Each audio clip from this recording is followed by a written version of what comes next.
Hey there, this is Jason. It's a beautiful, sunny, early November day here in Southern California, and what a difference 24 hours makes.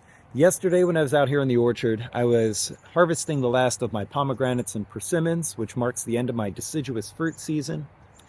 Late last night, we got our very first rain. It wasn't much, but it's still marking the beginning of our rainy season here in Southern California.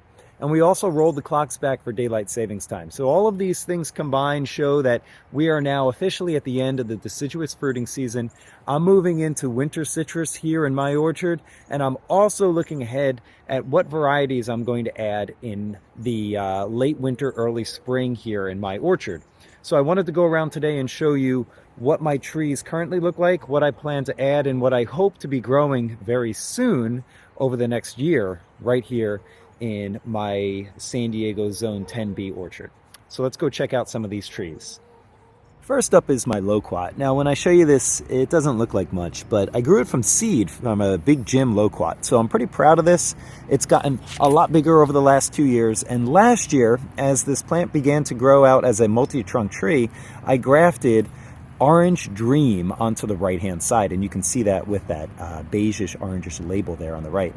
The left side is still the rootstock, and I am going to add the Christmas Loquat variety over here on the left this coming winter.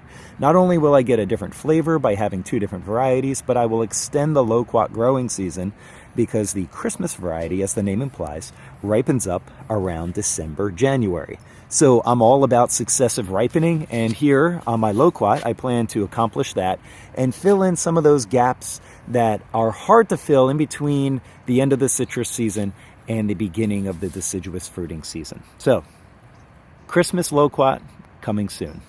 Next up is my African Pride number 2 Adamya, a tree that I really love. It is growing on a cherimoya rootstock, and I know that because this rootstock loves to send up rootstock suckers. Every single year I get at least one sucker, and I'm pretty good at pruning it off, but every once in a while I let one grow, and in the case of this year, I'm attempting to air layer one of those suckers so that I can have a second Adamya or cherimoya tree. So while that air layer cooks, I'm hoping to eventually cut this off and have a rootstock sucker that I can graft another cherimoya or Adamya onto. So what am I going to add? I'm actually not too sure right now. I have a lot of options, and because I have a very successful and prolific Adamya tree growing right now, you can see by all the fruit that's on here that I've painstakingly hand pollinated over the summer. I'm thinking about going in the cherimoya direction. So I've heard some good things about El Bumpo and a few of the other more popular varieties, but I think next year, after the air layer is removed, I might go ahead and graft on another Annona onto this tree. Any suggestions on which ones I should add? Leave a comment down in the comments section. I'd love to hear your suggestions. Next up is this McDill white Sapote. And if you look at the branches, you'll see that it's kind of gangly looking. And I want to improve its shape, and through that pruning process, I also want to add on a few different varieties. So this again is McDill, and I have access to Vernon and Nettie, which are two varieties that I think will do really well. I know Vernon does really well, and Nettie is another variety that I have heard less about, but I'm interested in trying. So again, you can see through all of the stakes and pipes that I've put in the ground, I've tried to hold the branches up so that they don't drape over and rest on the ground. So there's a lot of pruning that's going to be done this winter to cut back some of those longer branches. And then in the process, there are some grafting opportunities. So white Sapote is going to be a tree that will get a makeover this winter.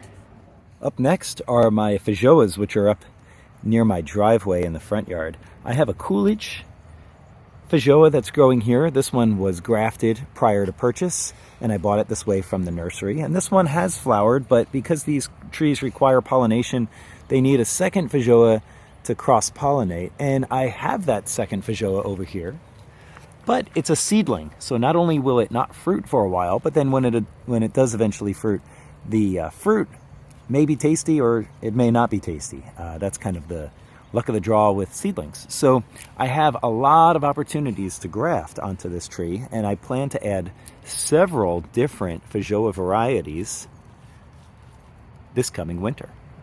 Not only will this give me fruit faster on this tree, but it will also produce flowers that will cross-pollinate with my existing Coolidge variety. Any suggestions on Faoas? This is a lesser known fruit, less popular, but those in the know, what varieties of Faoa should I be adding? Leave a comment in the comments section if you have any ideas. The very last tree that I'd like to show you here is this avocado in the corner of my orchard. This is actually an avocado tree that I featured just a few months ago. It was cooked by our summer heat wave, which saw temperatures reach 115 degrees Fahrenheit for about 6 days. You'll notice here that a lot of the leaves and branches have died back and a lot of the trunk is exposed. And prior to me moving into the house, there was a lot of existing sunburn damage, and you can see how the bark is peeling off on the southern side and upward facing portions of the trunk. And that just shows that this tree has suffered from some severe sun damage, and this past heat wave has resulted in the southern facing side becoming almost completely bare. So in that video a few months back, I asked, what should I do with this thing? Should I cut it down and start over? Should I try to nurse it back to health? And some comments that I really appreciated from the community said that I should top work this tree. So I should go down to the trunk, which in my case is going to be somewhere right around here, because that's where the sunburn damage seems to dissipate and I have a healthy trunk.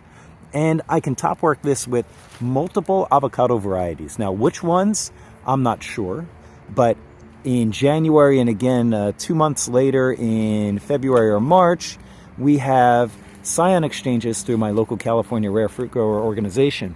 And I am open to adding whatever avocado scions have been donated by the local CRFG community members. So this is a bit of an unknown, but I do know for sure that this tree is not going to exist as it does right now in a few months, because I'm going to take it down to the trunk and I'm going to do my very first top work on this tree. So I'm feeling confident about doing that, mostly because the tree as it exists has not reliably produced fruit. And again, after this last heat wave, the ability for it to rebound and produce fruit is even lower than when it was healthy prior to the start of that heat wave. So this is going to be a project tree, and I'm videoing it now so you can see why I'm making the decision that I'm making. I think if you were standing here in my shoes right now, this decision would be pretty obvious to you as well. So any avocado varieties that I should look out for? Remember, I'm in Zone 10B down here in San Diego County.